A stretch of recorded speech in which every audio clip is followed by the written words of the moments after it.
I'm Tom Mealy from Madhouse TV, and when I'm not at the studio, I'm here at the Harrison Law Group. This is my real job. And this January 2015, Brett and I are putting together a show called Legal Straight Talk. It'll be aired on Cablevision as well as here at Madhouse TV. You need to tune in. This information that we're going to be giving the public is the real deal. It's all about what you should do, what you shouldn't do. So tune in this January 2015 for a new episode of Legal Straight Talk.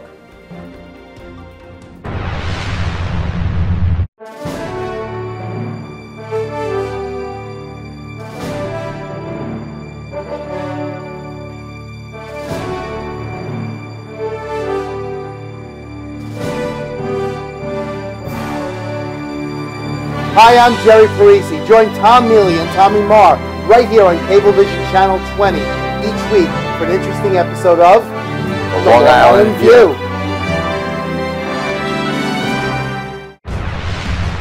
I am Tommy Marr, otherwise known as the Maverick Soul, and I am live in the Madhouse for my show, the Maverick Soul Hour. Come and join us. It's the place to be. Right here on Madhouse TV, Sunday nights at 8 o'clock Eastern Standard Time. We will put you out to the entire world. You got that right.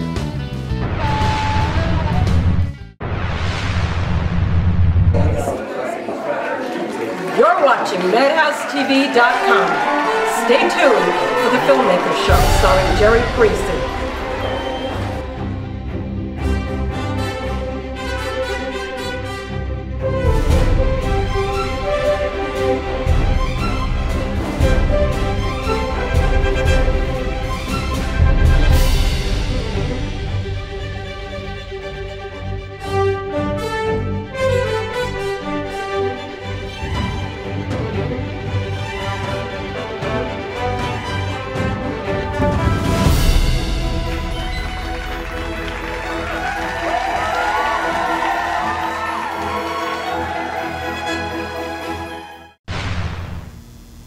Hi, I'm Jerry Parisi, and welcome tonight to the edition of the Filmmakers Show, which I have some very interesting guests tonight.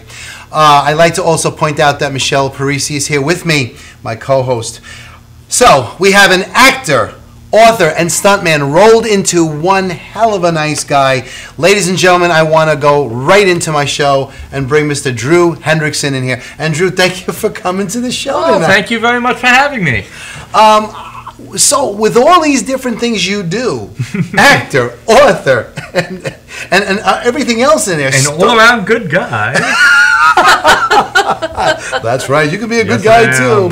You can come to my school, the school of being a good guy.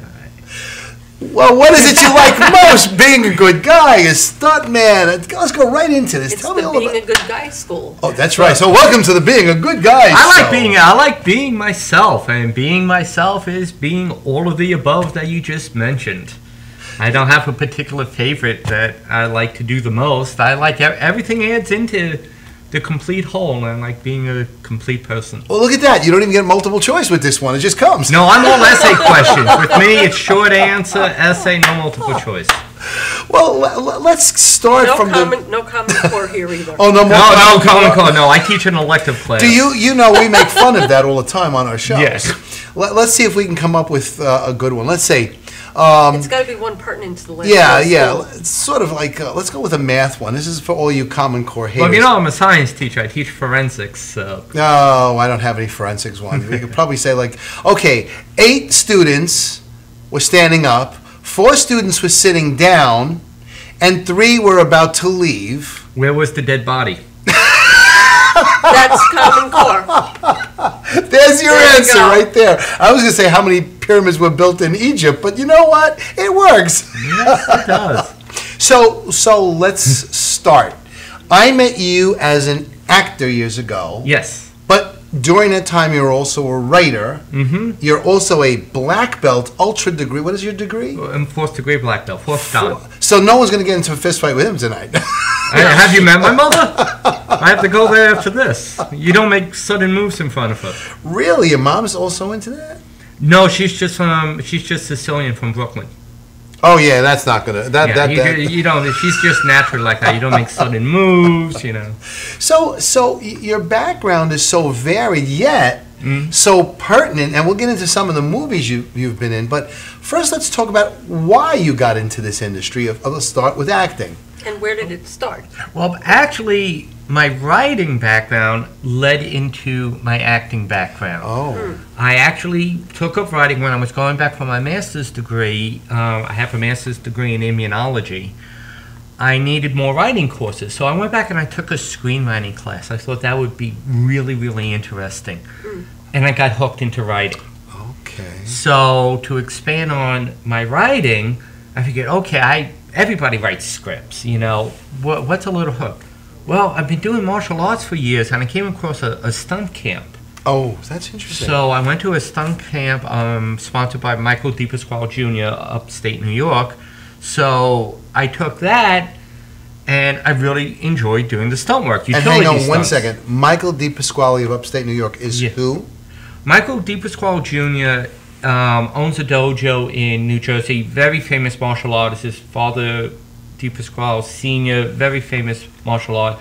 And he has done like a lot of stunt work in film. He's had some minor roles and starring roles, I should say, too.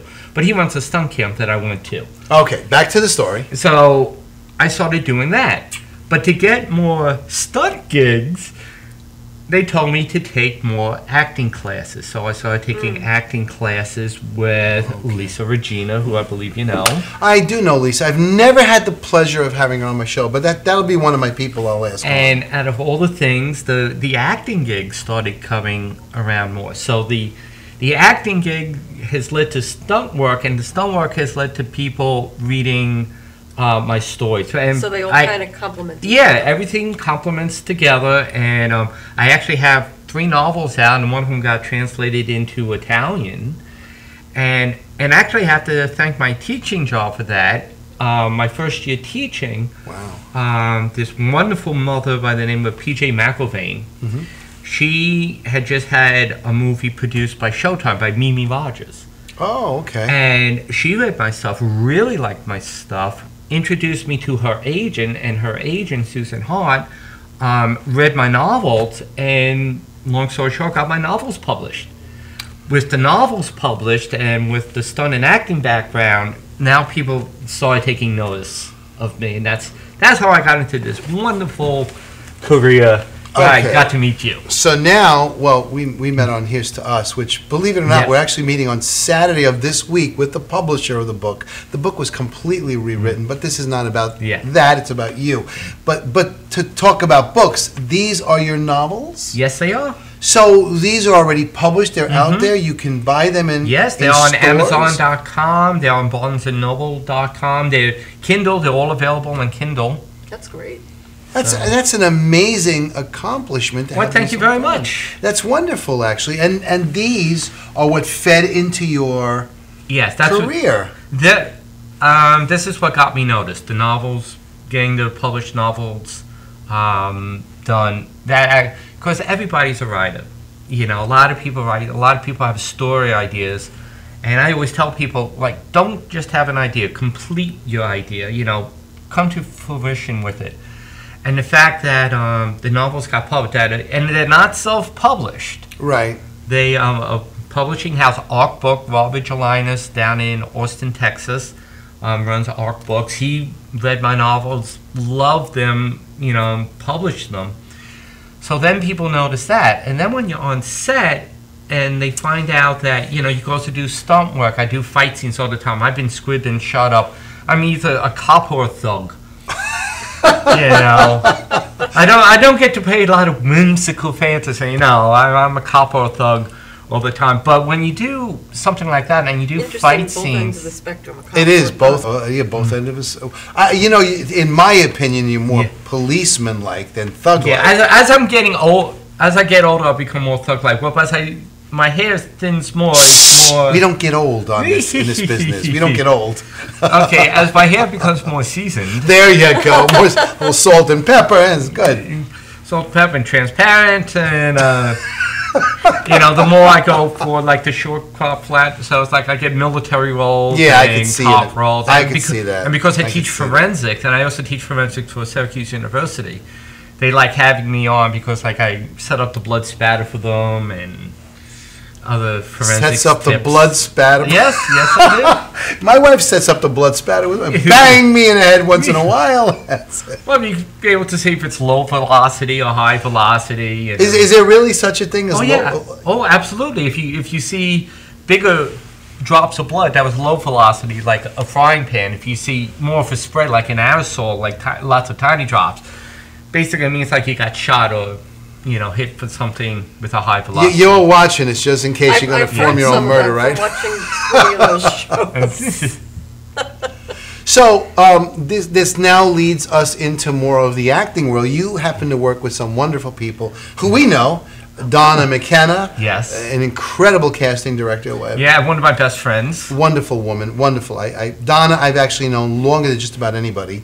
And you got to work with Eric Roberts. Absolutely, Eric Roberts. They actually filmed scenes in my house. I had Eric Roberts in my kitchen. And, I saw those pictures. I saw them all Yeah. posted. And I didn't know what the movie was about. So tell us a little bit about that. Actually, the movie was a Cry From Within. That's right, Cry From Within. I remember the title. Written, directed, produced by Deborah Twist, who I just filmed with again 2 nights ago for another movie. Oh, gosh. I actually had a fight scene with her. Anyway, and I'm a prison guard in that film. But in A Cry From Within, actually Deborah Twist gave me a great break. I got to play a father grieving the loss of his son. Oh. And we're in a group counseling session, and Eric Roberts, the counselor, and Academy Award nominated Kathy Moriarty comes in and sits I love next to Kathy. me. Oh, and what a great woman She is. She's wonderful, Kathy.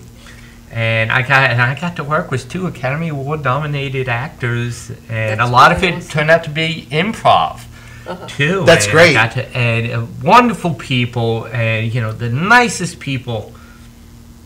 I think that just in itself is an amazing feat. People would kill to do just that.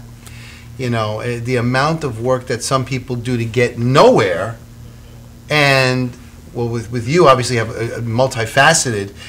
You're in where you have to be. Multiple faceted, multi-personality, attention deficit, whatever you want to call it. This is more Common Core Yes, questions coming more right Common up. Core. What projects are you currently working on? We just wrapped up on Deborah Twist's other movie that we filmed with Sean Young called The Confidence Game, where I play a prison guard. Okay. I'm actually filming a movie with Andre Joseph. Okay. I think you know Andre Joseph, called Vendetta Games. And once again, I'm a cop. I'm a SWAT team. How many times you're a cop? Well, actually, in Confidence Game, I'm a prison guard. Okay. In Vendetta Games, I'm a SWAT team, DEA agent. But it's pretty cool. I got to do a whole shootout scene as a SWAT sniper. There's pictures of me on Facebook with, I have my gun here. It's, looking all, macho and stuff. I love that stuff. I have my gun on my side. I really can't walk into. How many times can you do that without getting arrested? I got to ask the Fun. question then. So you got all these police uniforms from different police academies for different movies? Well, no, they provide them. They provide them. Yeah, you Okay. can't. It's very hard to get like a realistic police uniform now. They're very touchy about that stuff. So they Yeah. rent it out to you. Yes, they rent it out. So were New York City police any of those? Actually, Vendetta Games. Well, it's DEA, but it's Okay. and actually, half the cast are actual New York City police detectives. They like to use which that is like that. Very cool. I mean, some of these Chris Carula, who's the lead in Vendetta Games, very good actor. But you have to be if you're a police thing.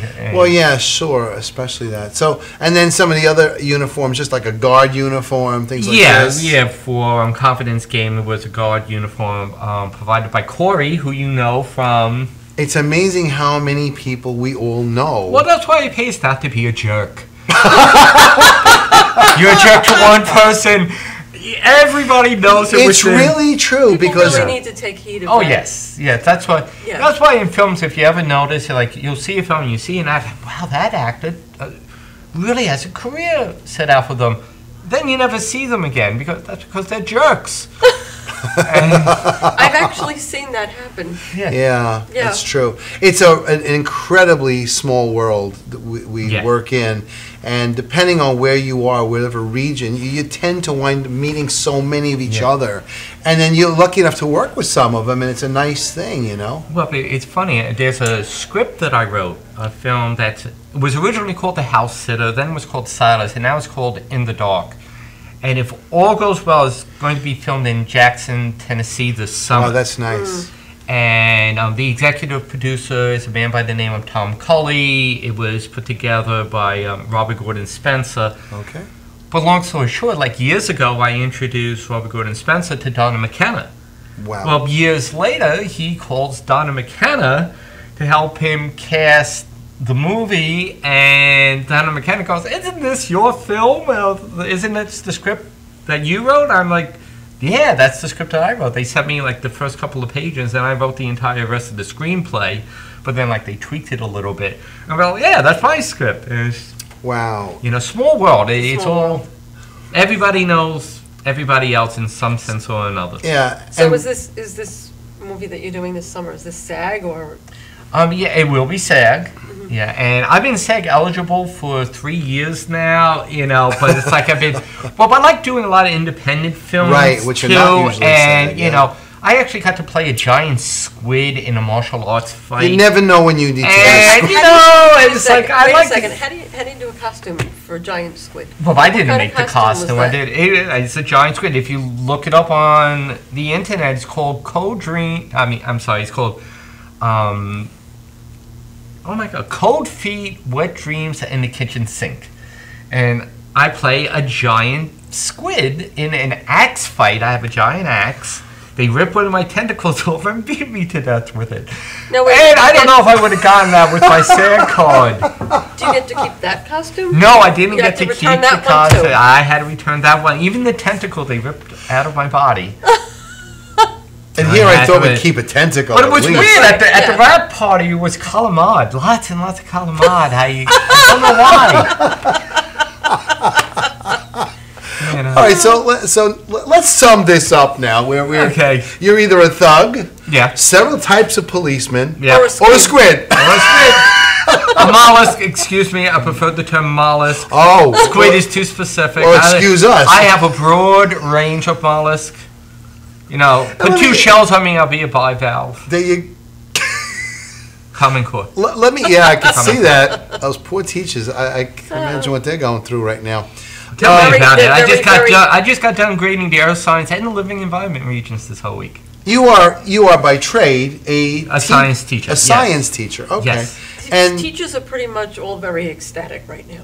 no, I wouldn't doubt that. That's for sure. I'm more like numb. And imagine how bus drivers must feel. I'm not in that bus anymore. It's a Did you very tip- important job bringing the kids around, though. Making sure that they're Oh, safe. but they're so precious. Yes. The buses or the kids? Oh, the kids. Oh, I got scared for a And the minute. bus. That's sarcasm. Even on reality, I love my students. If the school board is watching this, I love all my students. Forget about the school board. Imagine the Italians embrace a bigger squid, and we gotta go get him now. Yeah. Oh, I have my mother to protect me. There you go. So, what nationality are you? Hendrickson is not your average no, everyday Italian. I am mostly Italian. My mother's all Italian. My grandmother was Sicilian. My grandfather was Napolitan. My dad was Norwegian, German, Scottish, and Native American. Henriksen. Henriksen. No D, no C. Right, And Henrik. S-E-N is Norwegian, S-O-N is Swedish, S-I-N is Danish. So Okay. I'm in a I eclectic. thought I'm a S-I-N mutt. was for the Did you write devil, that- but did you write fine. that down? It did not. Oh, no. You'll have to We're in write- trouble. All right, so you're now at this point in your life where you've got books. People recognize you because of the name of the book, which is an Yeah. amazing piece of Why, thank you. publicity. Well, that's what happens. And you do these wonderful stunts. Tell us about how you set up stunts. I only got a chance to work with one Well, stunt person in my life. I do utility stunts. I don't jump out of buildings. I don't like height. I don't set myself What on are they- fire. what are they- At least not normally. It depends how good the party's going. No kidding. are they But I do considered- fight scenes. What I do they do consider utility stunts? utility stunts are like fight scenes, falling down, flinching back, like reactions to being shot. those are utility stunts, as opposed to like jumping out of a window or, jumping from a car to another car, Okay, that's a Being utility Knievel or stunt. something like Right. was- But like if you're setting up a fight scene, first thing you want to make sure the area that you fight, making sure that little things are off the ground. So if you fall, where somebody might be falling down, safety first with everything. And then you have to make sure that the people know what they're doing. So many of these independent filmmakers, they want to make their film, they want to seem a certain way, and they don't realize there's a safe way. It's like, okay, we want you to fall down. It's like they have back, what they call a gator back. So if you keep falling on your back, and sometimes you get like these tough macho actors, like, oh, I can fall on my back. And it's like, well, do you know how to fall properly? Do you fall? Actually, I have bruises from Deborah Twist's movie. See that, Deborah? I have a big bruise here because, like, when you fall, like, you try to, distribute your weight, but you can't make it obvious because your instinct is to fall like this, and you'll snap your radius and your ulnar. Sure. Common Core question. You'll snap your radius and your ulnar. Equals 7. So you have to, and if you're like throwing a punch, you're very savvy with camera angles. So like you throw the punch, so you cheat the shot. Sure. So with the camera, it looks like you're hitting the person, but the person that's being hit has to react properly. Absolutely correct. And a lot of times, and a lot of movie directors, they'll actually use dancers. Oh yeah, for fight scenes because they're very used to being choreographed. Mm-hmm. Right. And they're very good at being given direct. And That's I've interesting. You have to look at I've it as worked those with like other martial artists on film that really haven't done film, and it's a problem because with martial arts you try to hide what you're doing. You don't want to what they call telegraph the shot. Like you don't want the big roundhouse kick coming in because the person's going to see that coming a mile away. That's right. But on film, you can't have that. You have to. It's like the whole purpose of film is to seeing stuff. So a lot of martial artists, like they won't telegraph. Like the iconic shot of Bruce Lee throwing the side kick. They had to force him to open up his chest to show off that that phenomenal physique of his, and because normally you wouldn't be doing that. You want to be protecting that and have your arms in. Sure. And so a lot of times, like martial arts, not that they're arrogant, well, sometimes they are, but that they want to do things a certain way. No, this is how awesome. Have you seen Ender the Dojo on YouTube? Hysterical. I can't say. But anyway, it's funny stuff. But but like when they're fighting, they'll just default into normal martial arts. Where as a dancer, you tell dancers to, okay, your foot goes this way, your chest goes this way, and stuff like that, and then you cheat because it's film, it's not real. I only had one thing. On the Hamilton Honda commercial I worked last summer with Vesta, who's one of the women who always tends to play my wife on commercials. And she was the saleswoman. I was there. And they said to me, when she was replaced, they put an identical, height, weight, and hair color person. And they said, act surprised. Now, the first time I ever worked with a stunt person, I never saw this before. They grabbed this girl and hurled her with the mattress, onto mattress. It must have been half the size of this studio. That's how far. So I didn't have to act surprised. I go, whoa! I was really shocked. But is that called a utility stunt as well? Yeah. Oh, okay. So that's why they use martial arts, because both of them were martial artists. Yeah. And that's exactly what they like had to martial do. arts too because they're very disciplined. Yes. If you're an actor and you have a martial arts background, they like the fact that you're disciplined. Right. Can I just do something very quick with this chair? Scotty, I need those faces now. Sorry, it's like the Captain Kirk chair. I said I wanted them now. Sorry, I just had to do that quick. That was great. It was great. I enjoyed it. Scotty enjoyed it. Somebody poor Hugh Daly over there got beamed up. We got to get him back. Beam me up, Scotty. There's no intelligent life on this And speaking of beaming up, before I forget, because we got a few minutes left in the show. Yeah. Blog Talk Radio, Alexis Servo Didio, my buddy who's been on the show a few times. I'll be on there tonight. She asked me on her radio, so after this show, the next show I should explain, I would like you to tune in, and you can actually call her as well, blogtalkradio.com. All right, so back to you. If you had to sum up your life so far, what would you say were the highest points, the best things you've done, and things that you might regret that may have held you back a little bit, or do you not have any of that just yet? My highest point, I think, was this past September when I got my 4th degree black belt. Wow. You know, also when my novels came out. That's great. When I got my master's degree. That's awesome. Yeah, that was good. The lowest point, I think, was when I made the transition being a laboratory supervisor. I used to run a lab for North Shore Hospital, to becoming a teacher for like the first year. I was just like, oh my God, did I make a mistake? Wow. Or what? I mean, I was very, very, that's where most of my hair went. Well, that's why I lie and say that's where most of it went.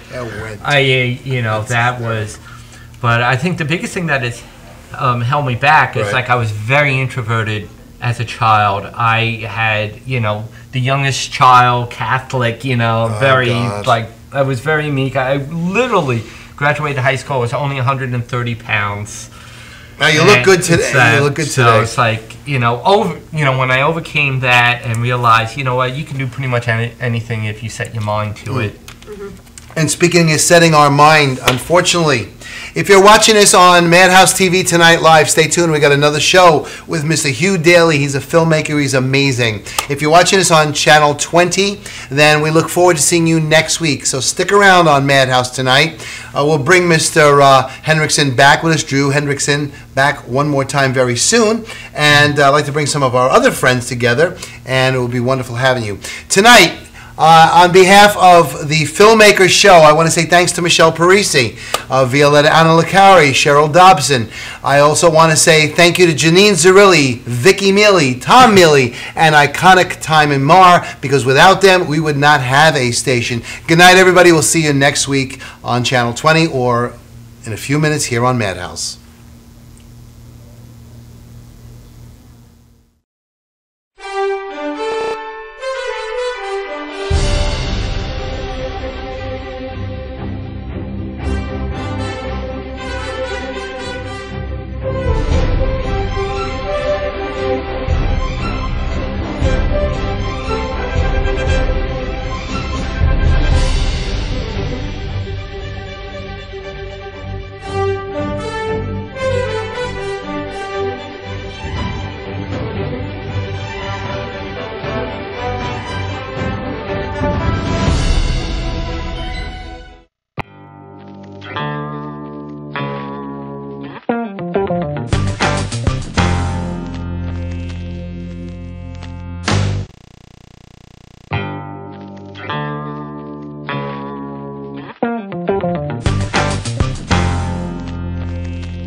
Tom Mealy from Madhouse TV, and when I'm not at the studio, I'm here at the Harrison Law Group. This is my real job.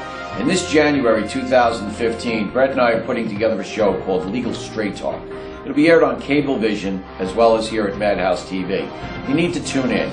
This information that we're going to be giving the public is the real deal. It's all about what you should do, what you shouldn't do. So tune in this January 2015 for a new episode of Legal Straight Talk.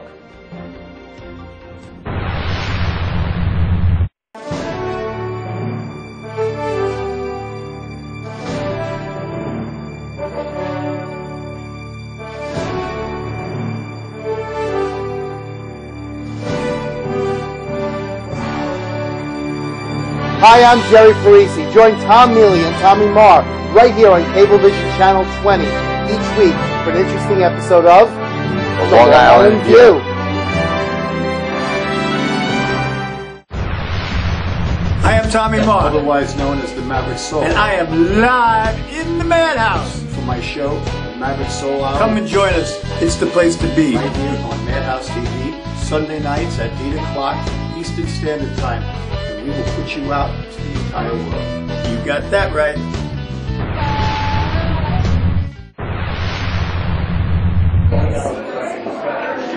You're watching MadhouseTV.com.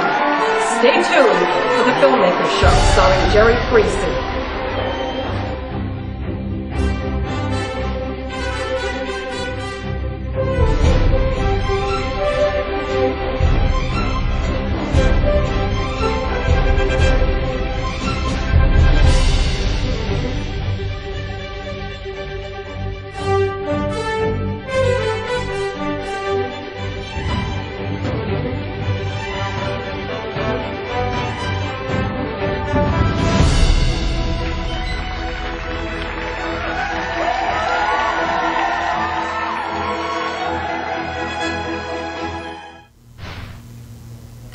Hi, everybody. I'm Jerry Parisi, and welcome to the Filmmakers Show tonight. Interesting guest, varied background, amazing filmmaker from when he started as an actor only 150 million years ago. Don't age him. Well, I'm not going to age him, but the reality is Michelle Parisi's here with me tonight, and between the two of us, we're going to actually get some real good answers out of an amazing filmmaker. And so without any further ado, Mr. Hugh C. Daly. Hugh, welcome to the show. How are you again? Thank you, Jerry. Nice to be back here again. I was here once before and I had a great time. You know, I appreciate it. One of the things that we'll start right off in is the fact that I didn't realize that you were once an actor as well. So how did this all transpire to get into the film world? Well, first off, in high school, I was kind of a chubby kid. I was approximately 420 some odd pounds as a youngster, very heavy and happy. At that time, fat kids thought were healthy, so they said, oh, look at those cheeks on him. And people thought that was good. We know now it's not. Anyway, so I couldn't play sports. My cousins, the twins, lived in the same building we did. I'm from Washington Heights, Manhattan, tenement building. And they were into sports and everything. I could not play. I was not good. I was too heavy. I was too big. So naturally, I got into acting. So I just enjoyed it. The way I got... Yeah, what kind of acting did you do? Actually, because I was so heavy, the first thing I did, and to come out of my shyness, was I started doing magic tricks. I found a book in the library on magic, and I did one trick, and all of a sudden I noticed that, look, the people aren't looking at this fat kid, they're seeing what he's doing, they're seeing this illusion he's creating. Right. And I said, look at this works. I don't have to be so shy anymore. And I started doing a lot of magic. That got me into the love of acting, getting in front of people. Right. And later in high school, I took drama, and on my last year of high school at George Washington High School, I won a full citywide scholarship to the Gene Franco Drama School for an acting competition. Wow! Yeah, I was the only one. There was 3 scholarships, 2 partial and 1 full, and I won the full one. Nice. And I loved it. I went there. It was down in the village, Gene Franco. That's I think the school is still there. Yeah. And what I saw there was a tremendous amount of talented people, and I said, you know what, they're great. I love doing it, but you know, they're here, and I think they got more talent than I have.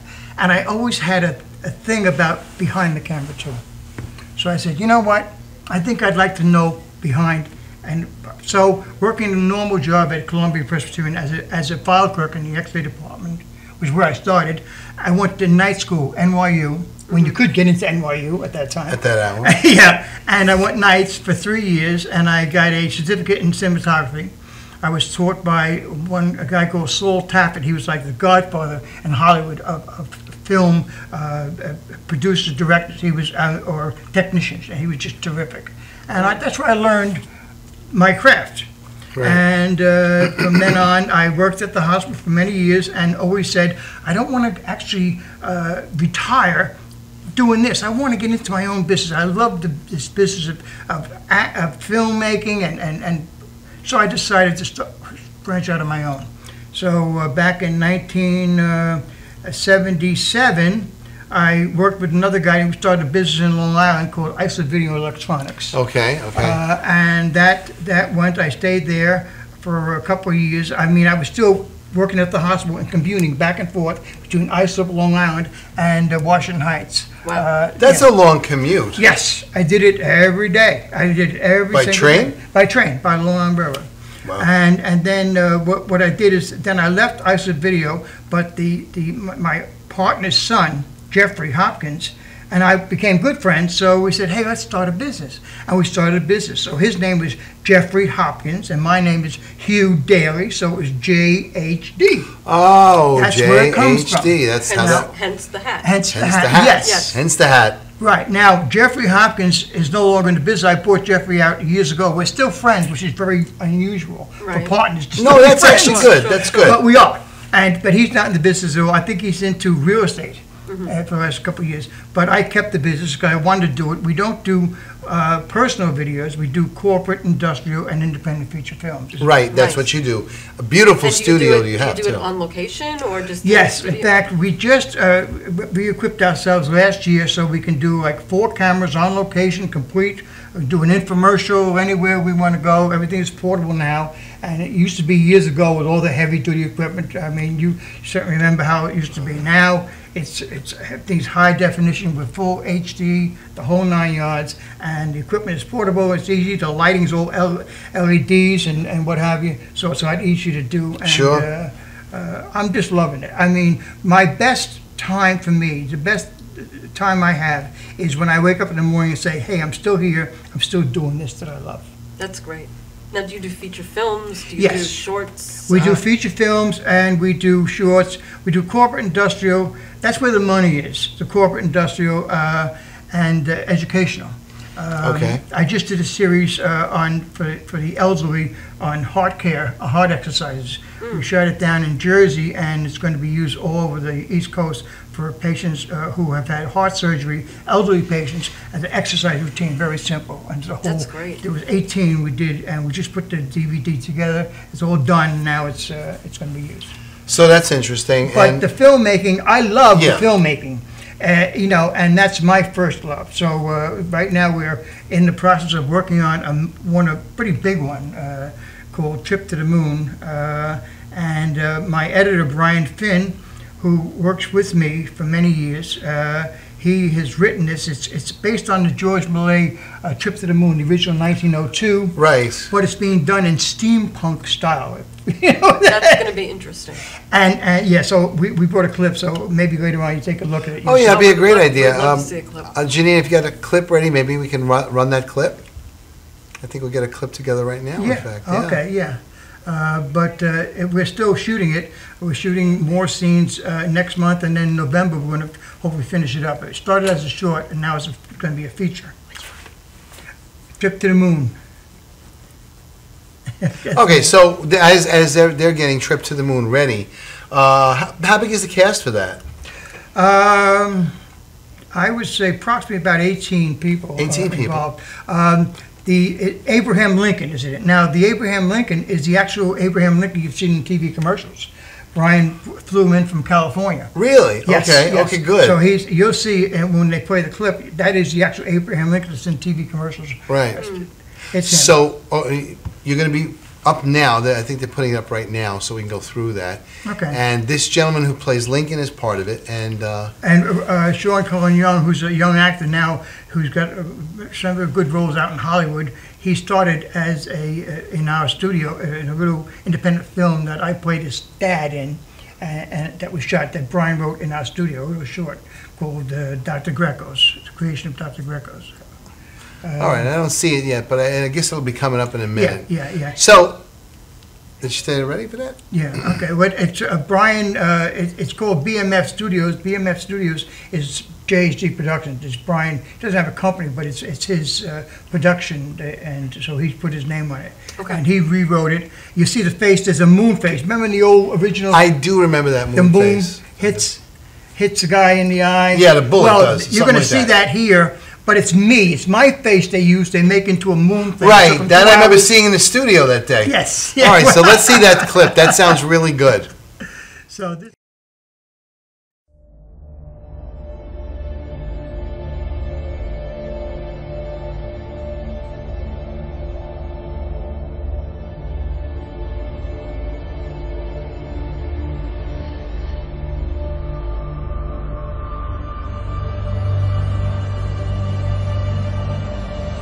We have upon us many great challenges forthcoming in our republic. As your president, I have no doubts that these are extraordinary times, and we face an extraordinary challenge.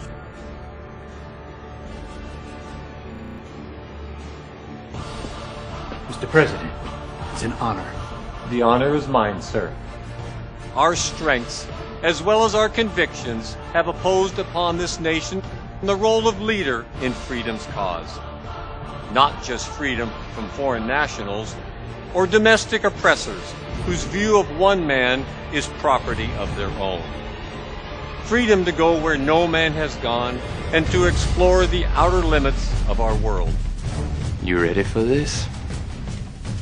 This ain't gonna be like last time. I don't need you turning yellow on me again. No kidnapping. We shoot to kill. You got me?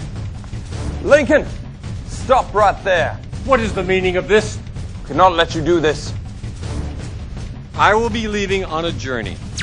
Its hazards are hostile to us all. And so today, I am announcing that I, along with 2 of my colleagues, will be exploring the moon.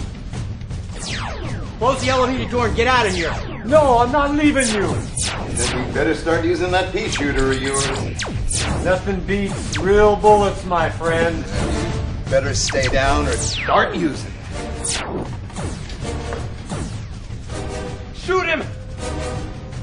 Come on! Shoot him! Move it! How's that for a pea shooter?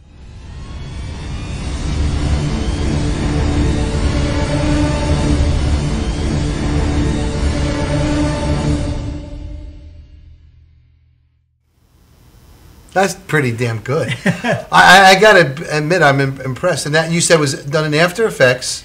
Yes, and green screen on my green screen. Yeah, right. You and the moon. How long did that take? That was 2 different days of shooting, 2 full days.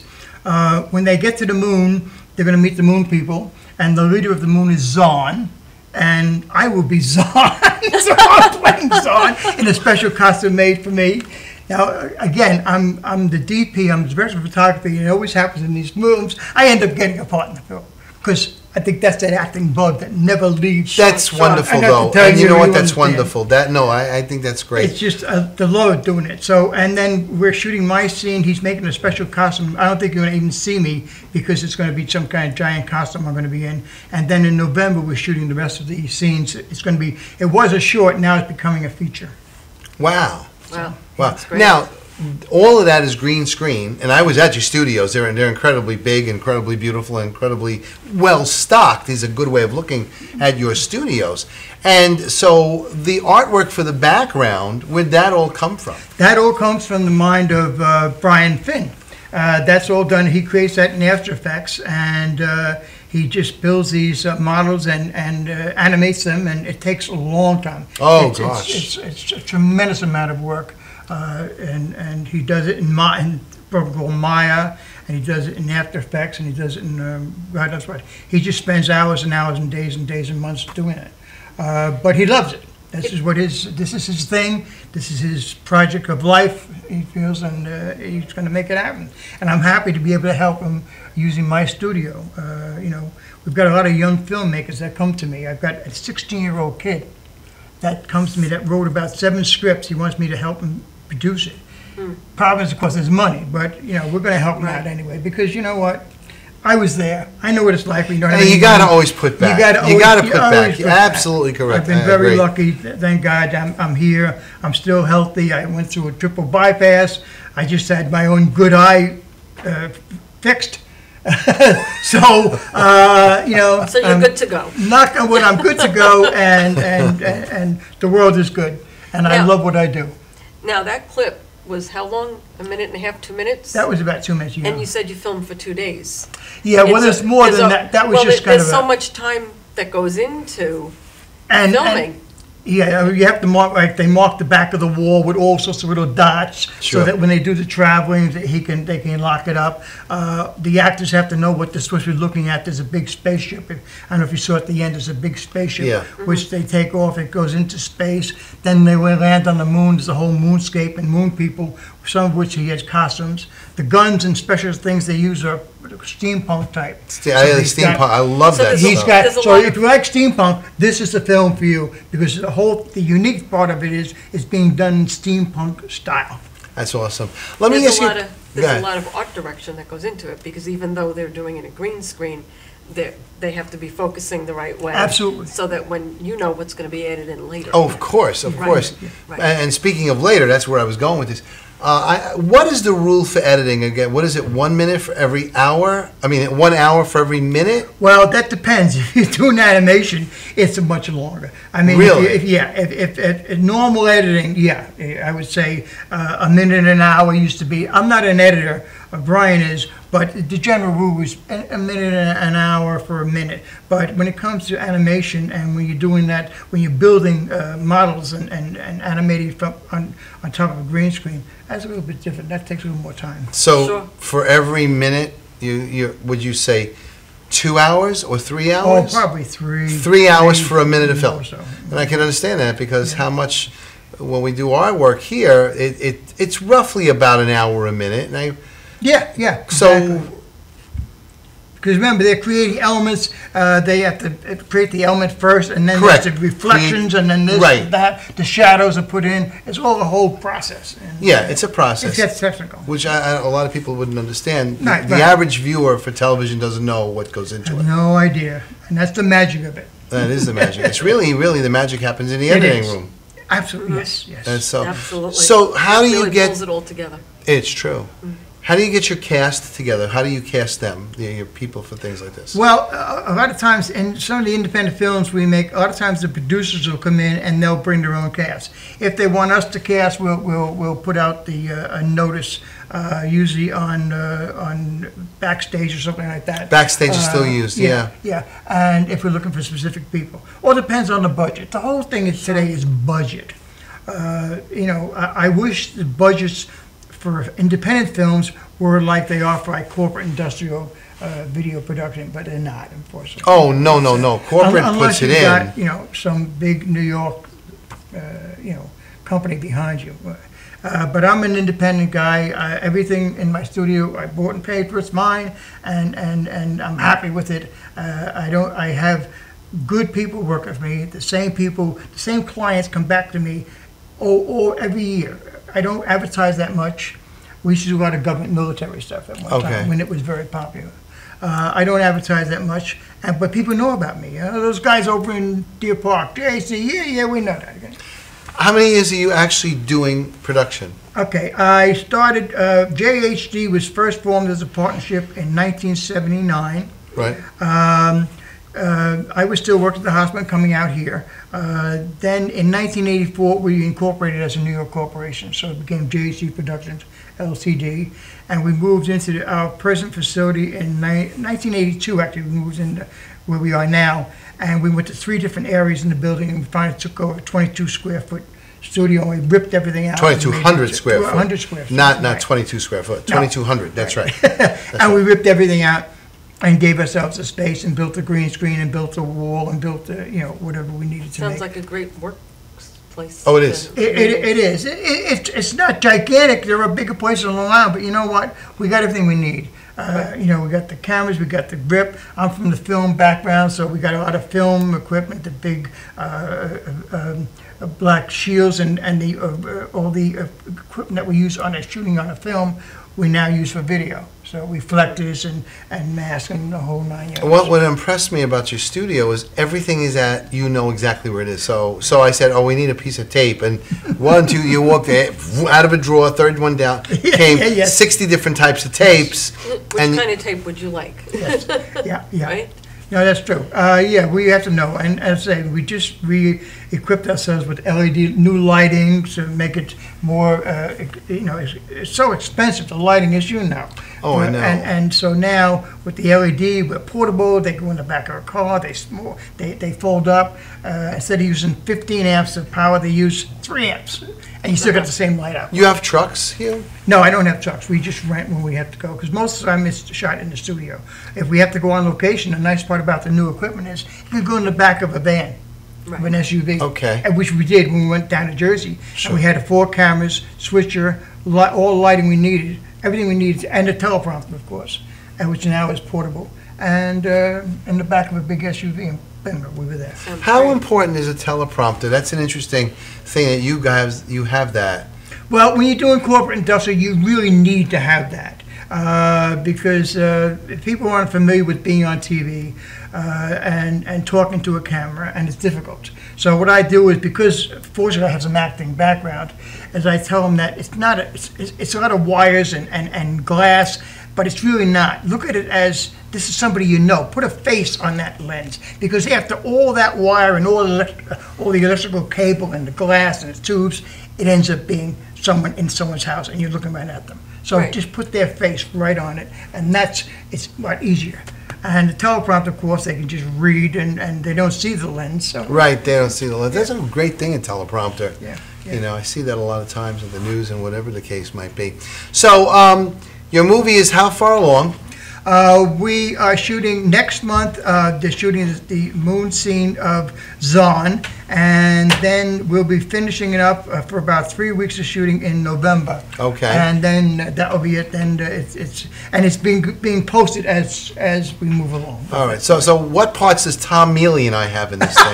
That's what I want to know. Brian, let me talk to Brian. Where's my buddy Tom? I don't have a problem with that. I don't have a problem with that. You know, we'll talk to Brian. You know what? I know that. It sounds like a lot of fun. When do you project on finishing it, and then what's your distribution mindset? Well, as I say, we're going to finish up the shooting in November, so I would say probably by the beginning of the following year, we should be ready to put it out there. I don't know. He's talking to some people. Brian also works at NBC. Correct. He's at NBC. So he's talking to some people down there about this once it gets done. And, you know, you put the word out, and you cross your fingers, and you say, hey, you know. It's such an industry, and you know, you're right. It's cross your fingers, because all this work is lined up to go, and it's sort of like a giant toll booth. Everybody's work is all lined up to go, and the funnel is only for one lousy lane, and you got 20 or 30 lanes ready to go, and now you got to cross your fingers. Trying to push through. And there's no tomorrow with it. You just keep going, and some of these people are extremely aggressive, and that's what you got to be, driven and aggressive to get that going, you know? It's true. I mean, I don't know how I've lasted 30 some odd years, because I guess I love it too much. I mean, but you know, I'm not aggressive. I know what I need to do, and I just do it. But that's right. right. You also know what you're doing. So that even though there may be a lot of people out there thinking that they're doing what you're doing. Yeah, you got to understand. Without, you know what you're doing, so it sounds like reputation. You understand the technology involved with it, and I learned it not in school. I mean, I went to NYU for a film. There was no video. I learned video on my own because I had to learn it. You had to learn I had to be my own engineer, and I ended up engineering for CNBC for a couple of years, which we still do once in a while, and which is great. And they bring me in, and I get to be an engineer. And I say, holy cow, this kid from Washington Heights. Here we are, we're working with CNBC. Let me ask you a question. You lived in the city for how long? I lived there until 1986 is when I moved out of the city. Why did you come to Long Island for a studio instead of keeping in New York City, which is then the real hub of the world in terms of film. When I worked at the hospital, I had rented from the hospital a room to do some production in. But here's why I moved out here. Because it's a little pond, big fish.